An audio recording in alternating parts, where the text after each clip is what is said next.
waaw maa ngi tudd maîtresse Pauline institutrice la ci école bi maa ngi ci grande section. Bon initiative bu baax la ma di ko ci encourager franchement jël ay xale di leen jox cadeau lii moom geste bu baax la ma koy wax ne mu continuer ci lancé bi lancé bu baax la gis nga xale yaa ngi nii kontaan ba bëgg a dee depuis boobu ñu ngi koy xaar bi Abiba duggee ci classe bi ne leen dina leen indil cadeau xale dañoo kontaan di xaar donc affaire bu baax la geste bu baax la franchement c'est une belle initiative. xanaa di ko ñaanal association bi continuer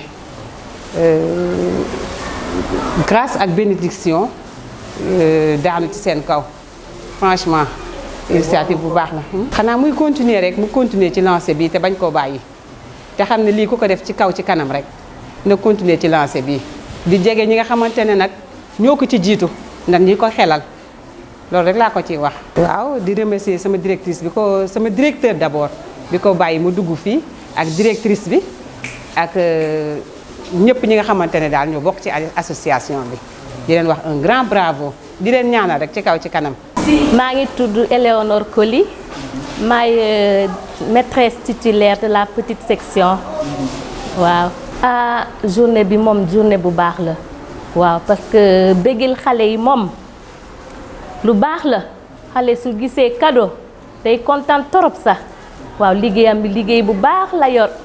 te yàlla mu dem kanam ak association boobu waaw yal na ko yàlla jàppale bu baax waaw mu dem ci kanam parce que xale moom su gisee lii déjà àdduna tukki na ci moom waaw day kontaan fu mu nekk ni moom gis nga dañoo kontaan tellement que cadeau yu ñu gis vraiment Abiba moom liggéeyam bi moom baax na trop ci école yi waaw yal na dem kanam yàlla jàppale ko. li may conseiller Abiba na continuer rek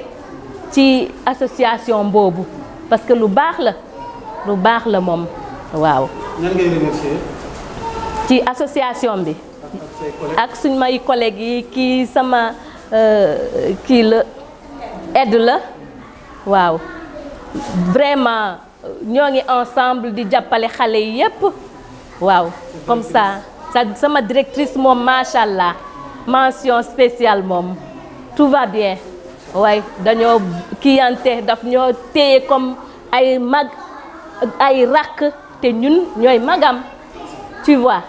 elle est avec nous tout le temps waaw amul benn problème nag